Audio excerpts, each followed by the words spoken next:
Hello everyone, Assalamu alaikum. Hopefully you are doing well. In this session, we would highlight the importance of communication within a team or within teamwork. Communicating in teams requires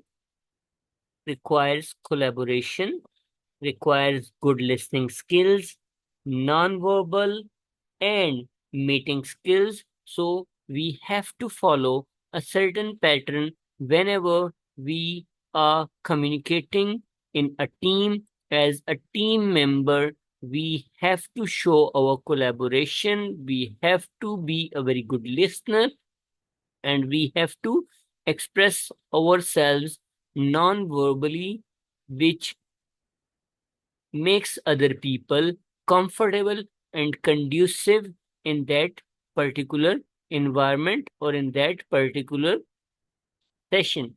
So, a team is a unit of two or more people who work together to achieve a goal. Team members have a shared mission and are collectively responsible for reports, oral presentations, and meetings.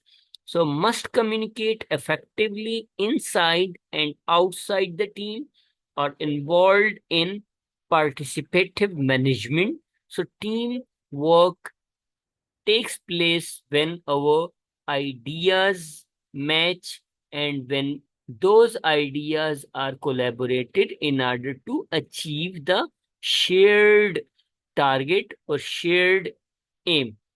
So there are certain advantages of working in a team. For instance, it could help us in increasing information and sharing knowledge. It could increase diversity of views. We could have multiple views coming from various perspectives from the people of diverse cultures or various backgrounds. So it could also increase acceptance of a solution which could come from multiple think tanks, from multiple minds, and though that particular solution could lead us to achieve something bigger or something that is more acceptable. So there are certain disadvantages as well, such as it could be unproductive, it could be frustrating, or it could be counterproductive because the people in the group might not tolerate each other. The people in the group might have certain background, certain difference of opinion, certain conflicts. So that could lead to further counterproductivity, or it could develop a kind of group think instead of developing diversity or creativity or newness.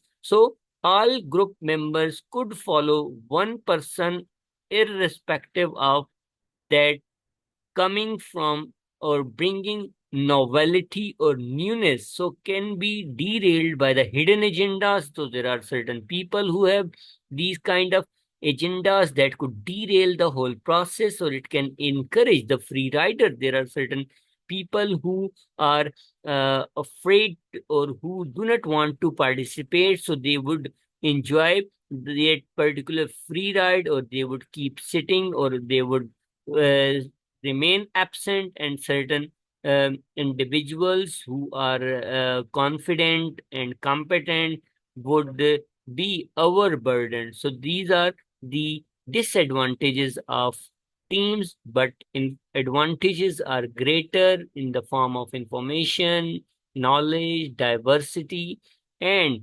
having multiple opinions of towards the solution of that particular problem. So each of the following term like group dynamics, norms, self-oriented roles, team maintenance, facilitating role. So group has to be first of all dynamic, or you have to set the agenda of that particular group before building that particular team or before grouping the people. There has to be certain norms, and those norms have to be followed by all the people, and self-oriented roles should be distributed among the team members. Team maintenance role should also be distributed by the team leader or the coordinator of that particular team, and then task facilitating role should also be defined and should also be handed over to certain responsible individuals who could help others. So there are 5 phases of team decisions, such as orientation, conflict, brainstorming, emergence, and reinforcement, that could be done by the team leader. And all the team should have the healthy initial orientation session. All the conflicts should be resolved, and then brainstorming regarding the ideas and creativity or the plans or the lesson plans that could be decided, and then emergence of those ideas, and then reinforcement of those particular ideas, and the workflow or whatever the task that has been divided and distributed should be followed particularly. So developing an effective team requires a clear sense of purpose, open, honest communication, decision by consensus, creative thinking, focused on core issues. So, effective team will have to follow all these 5 steps in order to develop the target or tangible goal oriented solution towards the target or the assignment, which whatever is handed to the team. So conflicts should be avoided. It can be constructive or destructive. Conflict can arise for many reasons. Some reasons for team conflicts could be competing for scarce resources. For instance, there is one laptop, or there is a lack of stationary items, or other resources are scarce. So then the team members could have differences, or could have biasnesses, or could develop a kind of hatred towards the ones who enjoy more privileges. And then there are disagreement over the task responsibility, like who would do more and who would do less. Then communicating poorly could also lead to this kind of problem. And then differing values and attitudes or personalities could lead to that particular type of attitude that could destruct the conducive environment or obstruct whatever we want to achieve. So, in order to resolve the conflict, the team leader has, or the team member have to be proactive. They have to be actively engaged in the process of solution of that particular conflict. Communication must be fair, must be open, must be honest. So openness should be there.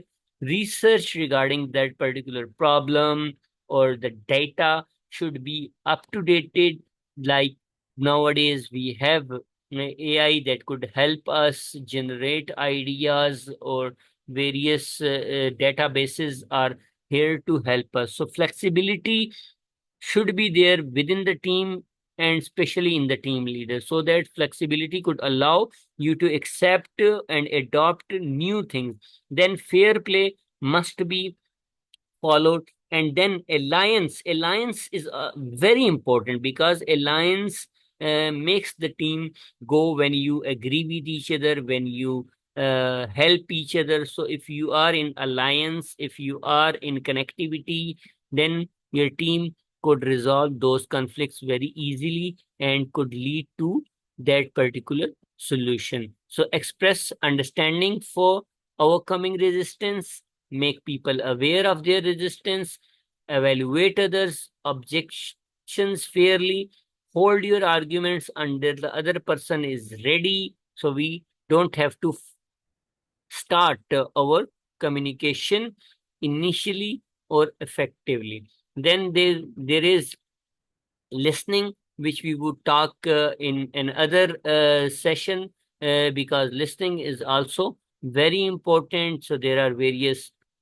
listening techniques, various listening ways. So, in order for the team to develop itself, we have to be very good listener.